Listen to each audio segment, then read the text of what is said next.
All right, so how you guys doing today? Good, perfect. It's Friday, right? All right, so let's start.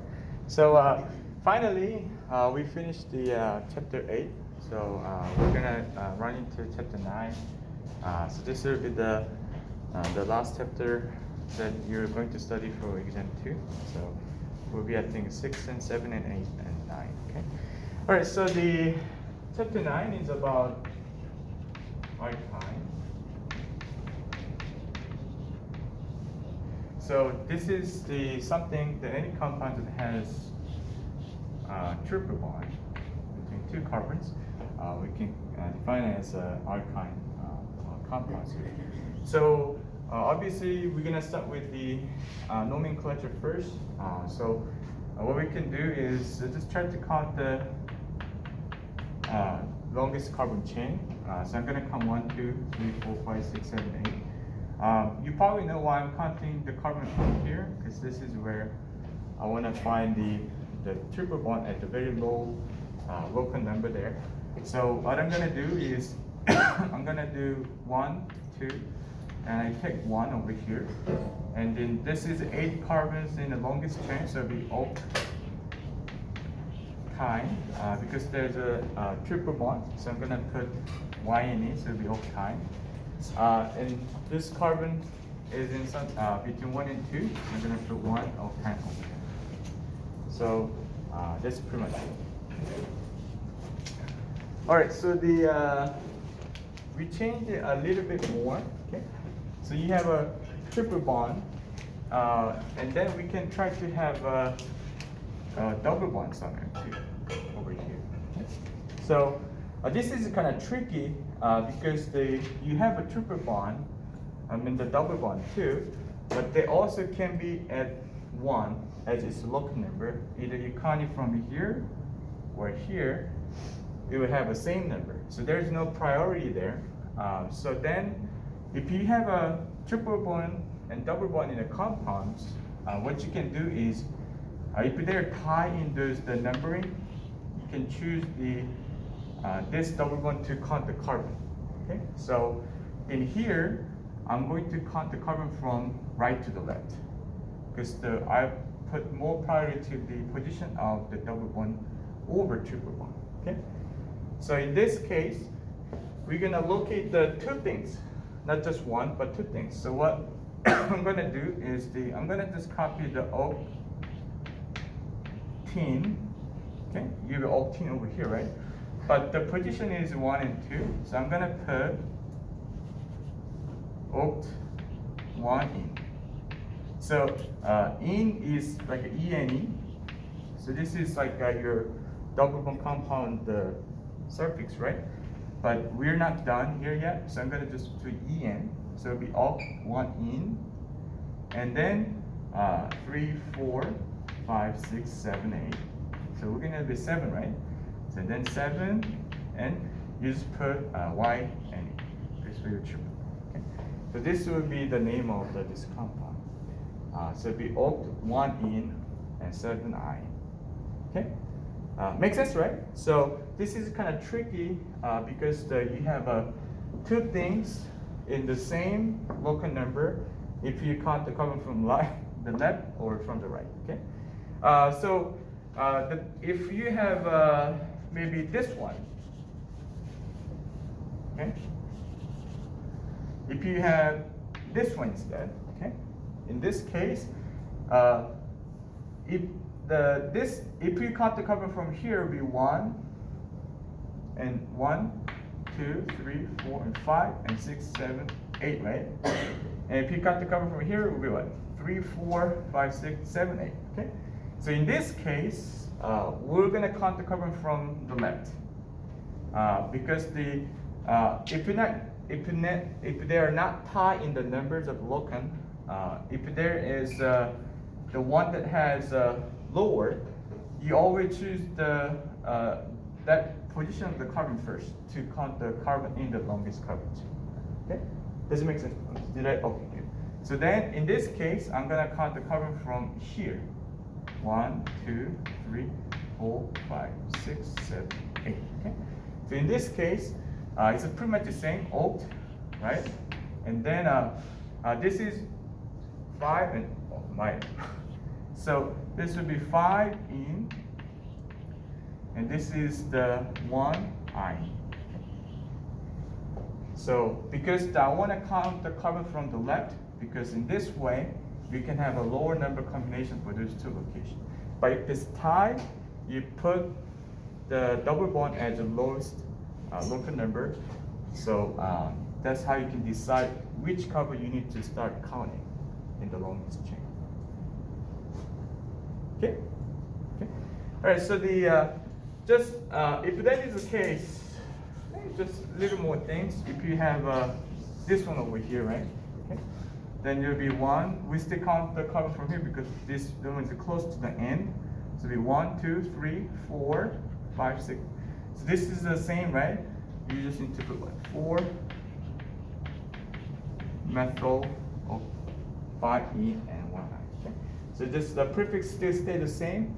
Only thing that matters is the suffix name with those the numbers for the location. Okay. That's pretty much it. I think this is something yeah. So maybe you can try one and we'll move on. So let's try this one. Okay. Okay, just this one. And if you can get this one right, we'll move.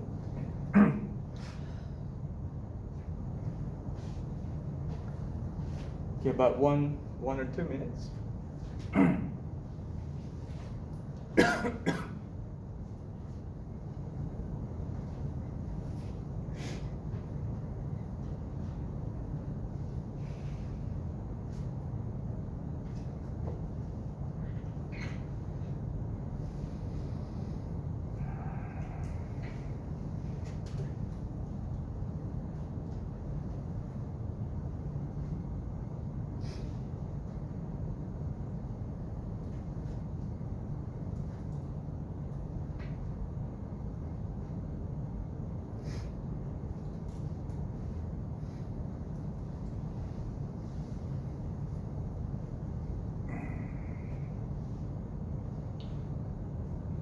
Okay, so yeah, I'm gonna pretty much do the same thing over here. It'll be 1, 2, 3, 4, 5, 6, 7, 8, all.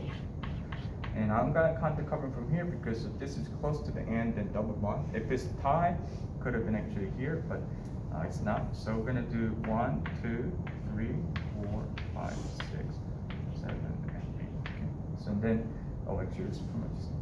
So it'd be 5 in. Just EN, and 1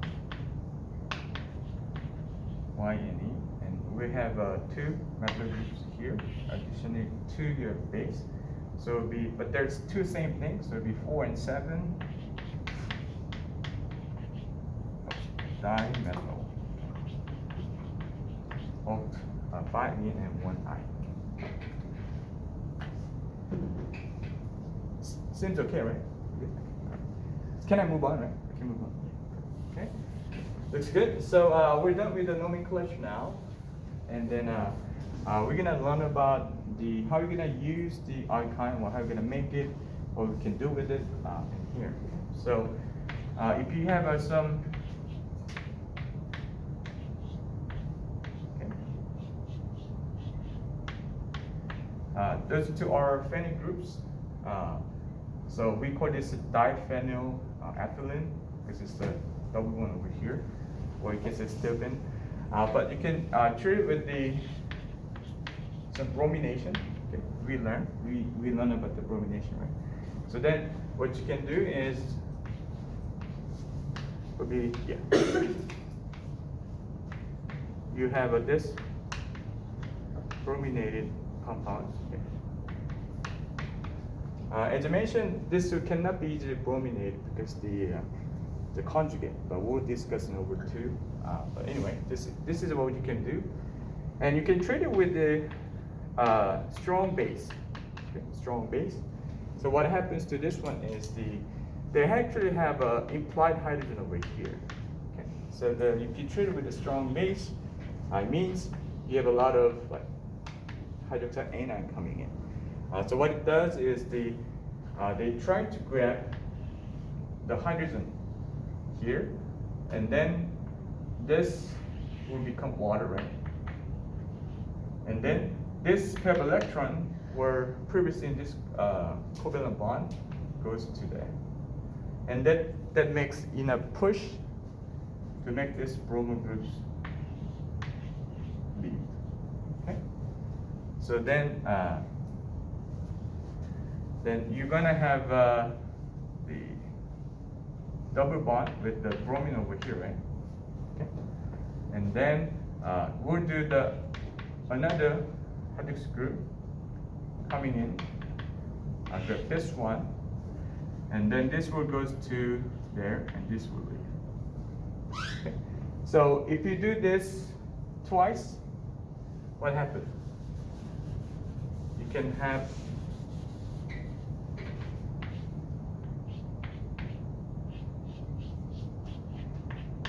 the alkyne. Okay. Right? Do you see? So base coming in, grab the hydrogen. That makes the Why is No? it straight now? Oh, because it's a triple bond. Okay. Yeah. So does it make sense? Let's do one more. Let's do one more.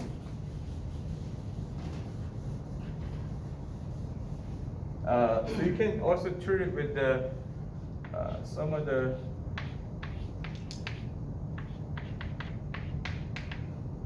so we have a other type of strong base. It's called sodium amide. This is very strong base. So what it can do is as you can see, this is Na plus and H2 minus. Okay. So this will grab the hydrogen, okay, and this one goes to here, and this will leave. Okay, and then you're going to have a triple bond here.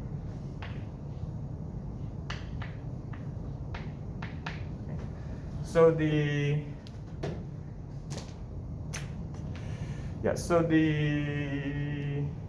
it make sense?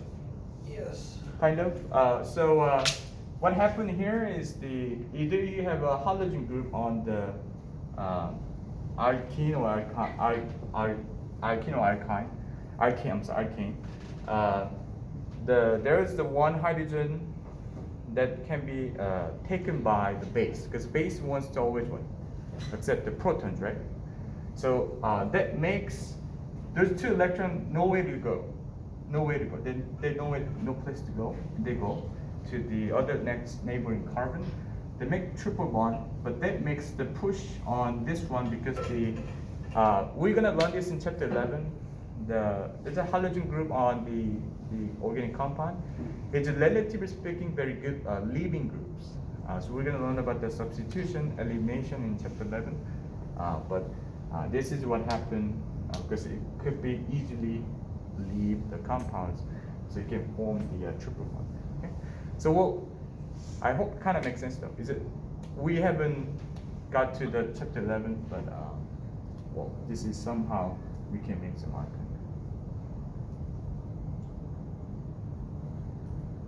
Does it make sense? Kind of. We'll try to do more maybe with region 2. So anyway, there's several other things I can do. How about we treating the alkyne with some type of the reaction we already learned before. Okay, so we have this one over here. You can treat it here, and then this will become on what? Okay. So then you can treat it once more.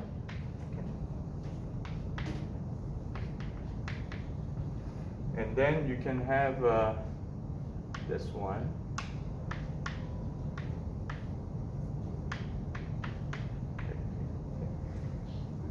So this is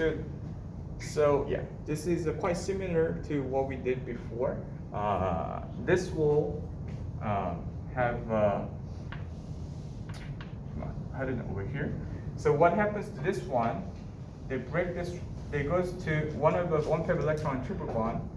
Grab this one, which is the proton, and here, and they form the cation here in the double bond. So we call this vinylic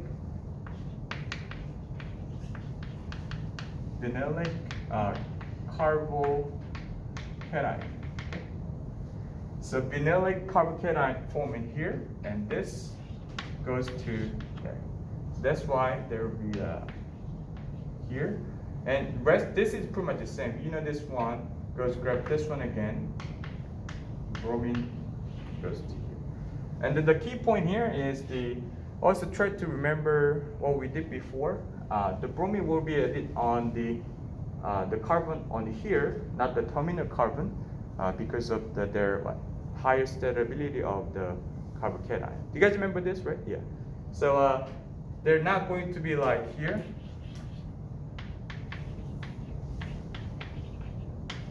Okay.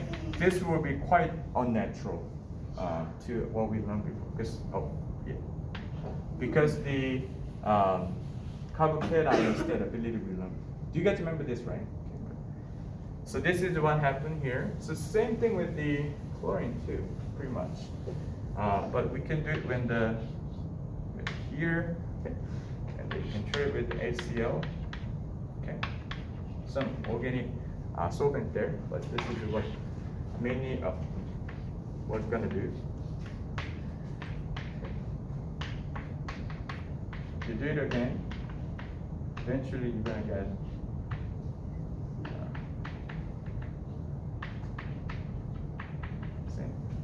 So you can do the same with the HCl. The same principle there. How about we just doing like the full bromination? So maybe you can do this one over here, and then you can chart it with the bromine, and also once more. Then what happens here is if really well.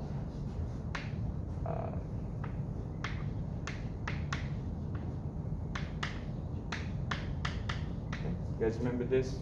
They're coming on, the first time they're coming on this side. Okay. And second time.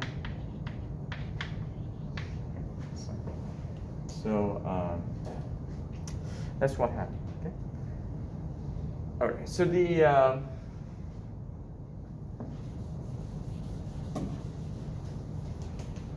if I give you maybe this one.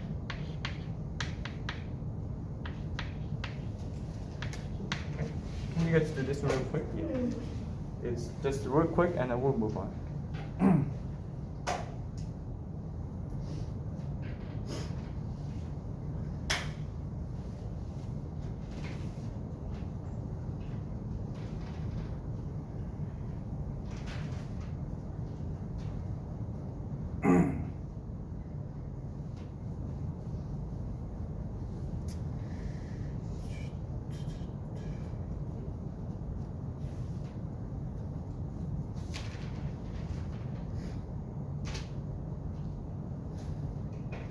About 1 minute. Yeah, we'll do this together. We'll move on.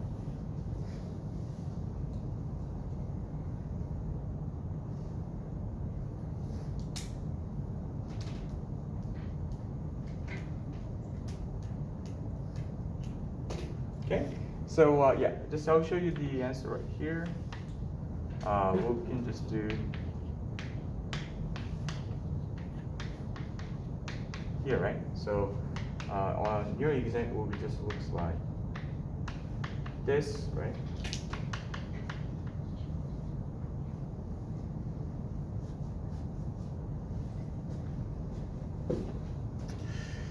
Okay, so yeah. Can I move on? Okay. No? Oh. Oh, it's sorry. All right, so we're gonna do the other direction we can do. So maybe we can try this one. I'm gonna treat it with the sulfuric acid and mercury 2 sulfate over here, and obviously water. So what we're gonna do is that if you do this one over here, what happens to this one is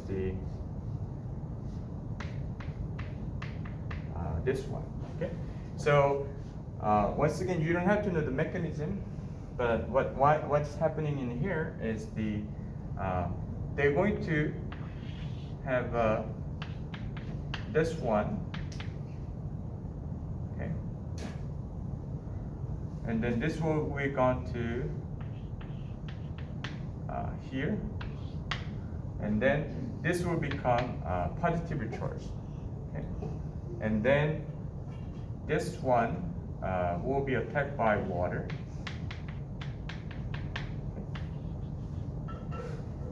Once again, this is a vinylic carbocation position.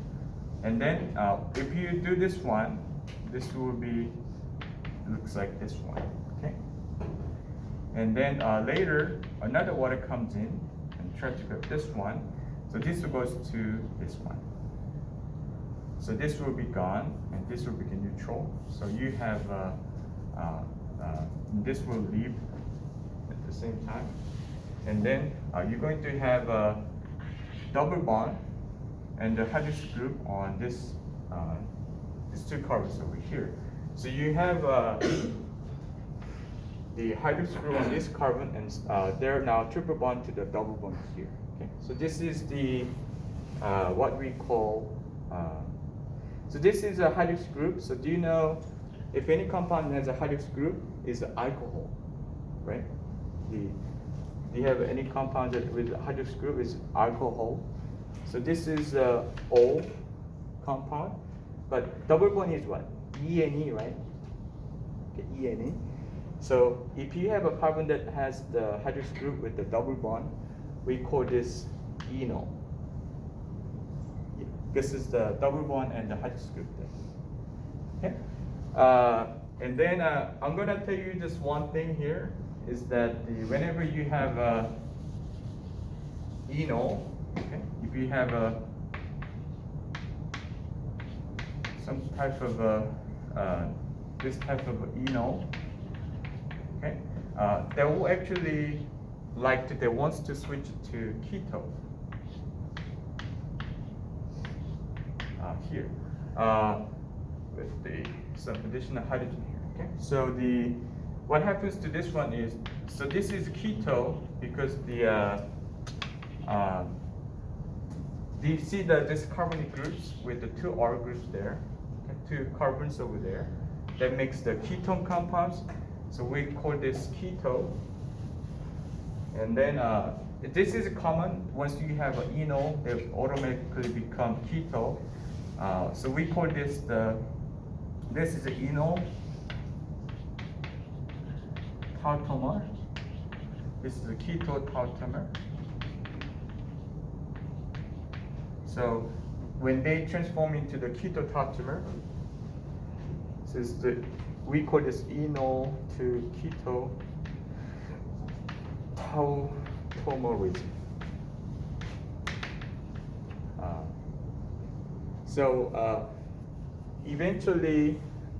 Eventually what happened to that, did I have it? So once you have this one over here, right? Okay. Eventually they become this one. Okay. With the additional hydrogen here, so they'll be methyl group here. This is indeed for ketone compounds. It's all in. Okay. So there'll be eno keto tautomerism. Okay. That eno coming into the keto, I'm not going to discuss because this will be discussed in the chapter 22, which will be also organic 2. But I can briefly explain because it's just because of the carbon with the oxygen, okay, but that is as a sort of a functional groups. They can actually do the substitution on the alpha carbon. So alpha carbon simply means neighboring carbon to the one that has a functional groups. So that's the closest carbon to the functional group. So this alpha carbon will have a substitution, and they can have ketone groups after all. So we call this alpha carbon substitution. What's the ketone group? This one. Okay. So the this will not be, yeah, you don't have to know about this one, but I just want you to remember this. Once you have an enol, will become ketotautomer. So you're actually going to have this one instead of the hydroxy group and the double one over here.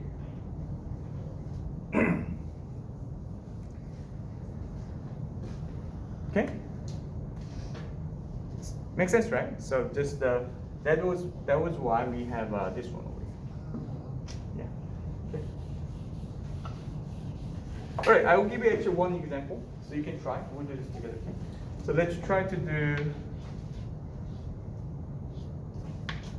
Okay, and you treat with the. Okay, try it. Let's try to do this one. It's a bit shorter than what we just tried, but yeah.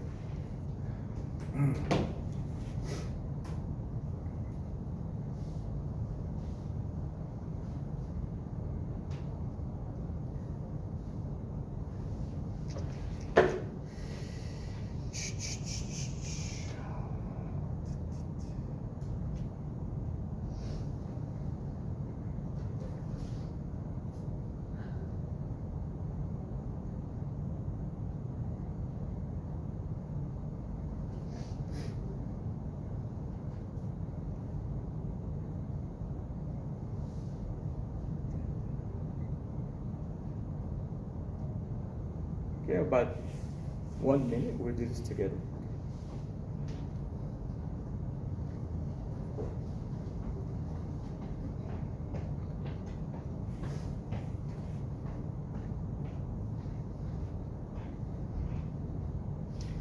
Okay, so let's try to do this one.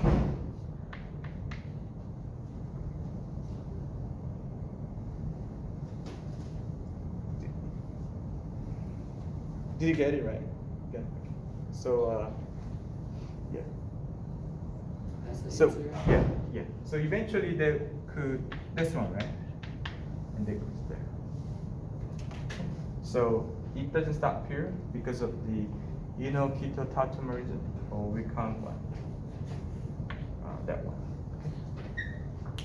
So the hydrogen steals that electron and then it double bonds to oxygen? Yeah, that one off, yes. Yes. Perfect. So once again, I'm not going to discuss the mechanism, but there's another steps to explain this one, but not in here. So, but I hope that makes sense though, right?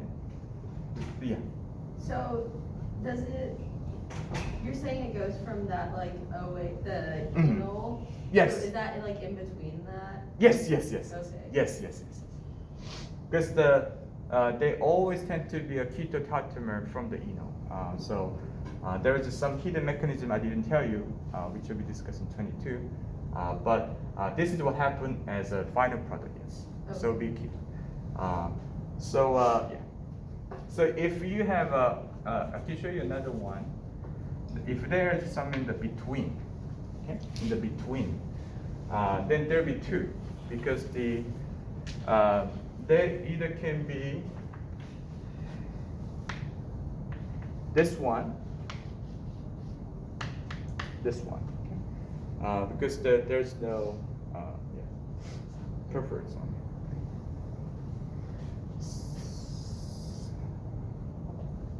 But if that is the end, the other R will be going to be one methyl group, because the one on the carbon will get the hydrogen and the carbonic groups there. So so we call this is what we call internal alkyne. And what we just did was before was terminal alkyne. It simply means what? Where your triple bond is. So the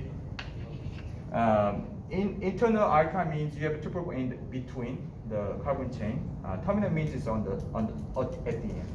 But the way that the mercury bond to that the triple bond, that is why it determines either. So if it's terminal, it is always going to be the way you had a triple bond is going to be gone, and this one, these two carbon, the one inside will become this one, and there's another hydrogen here, so it'll be keto here. Okay, this is only chase. So you're gonna have a methyl group on here with this the carbonyl group on this R chain. Okay. But internal, you're going to have either here or here, because there's the equivalent position here. So they can either come into here or here. I mean, yeah, like here. Okay. So these R groups are still remain on both sides. Either going to be this or this. And so it's these two.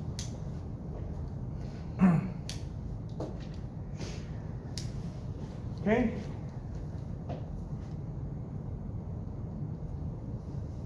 Can I move on? Yes, You need one more? sure. Okay, just one more. Just one more and we'll leave. One more. Okay.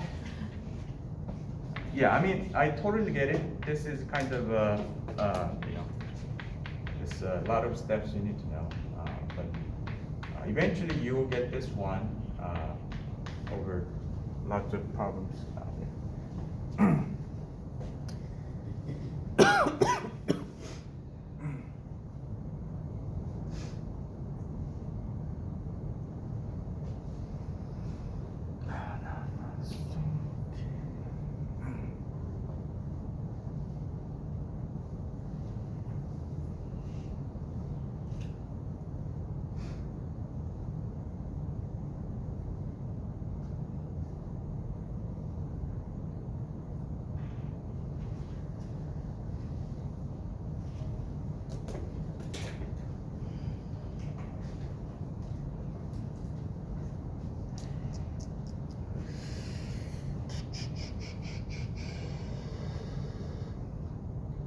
Okay, so you can compare.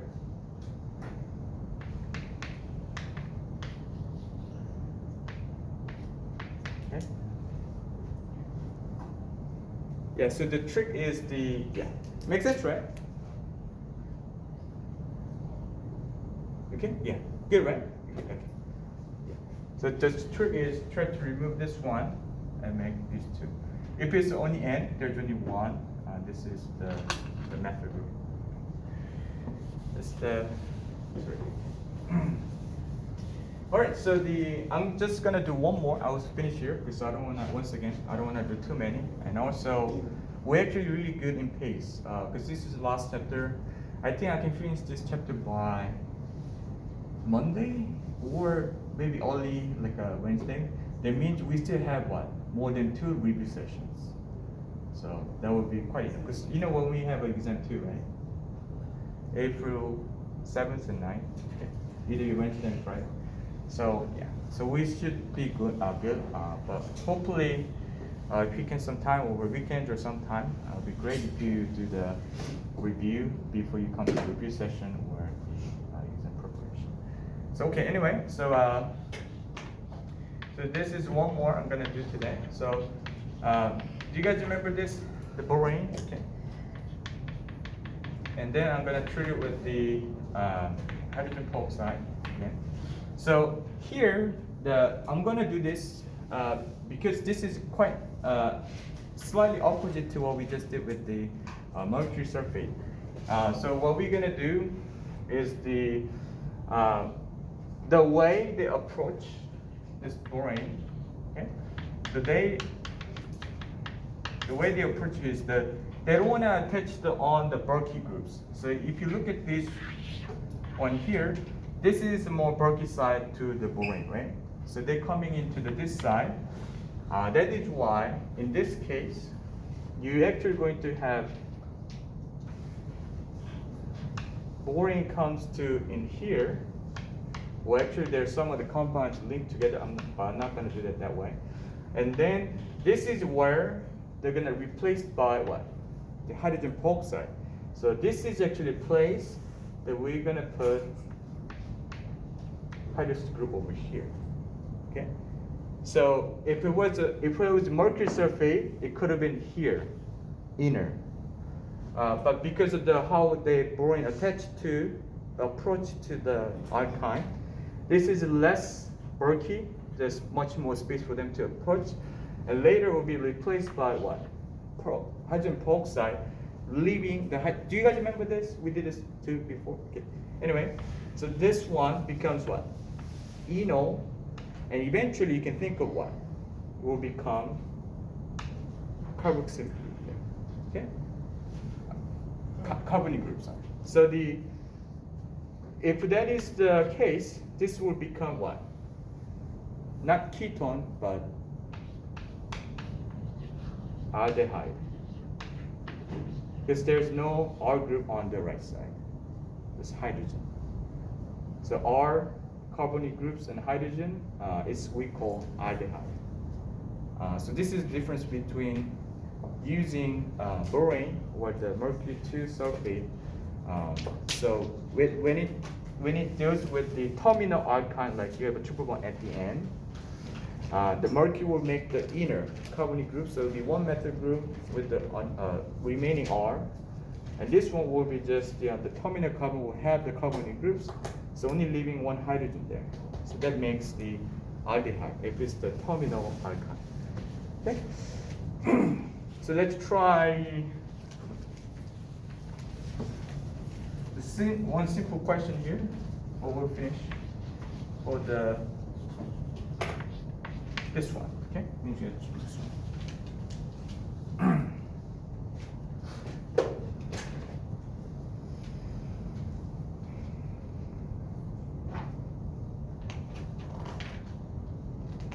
Okay, so it's slightly different from what we did for mercury 2 sulfate, right? Just position will be changed.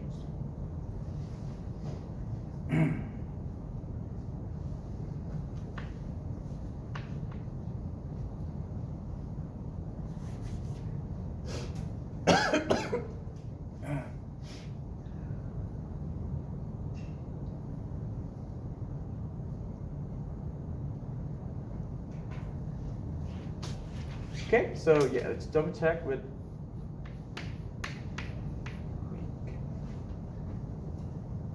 Perfect. Yeah, you got the trick now, I think.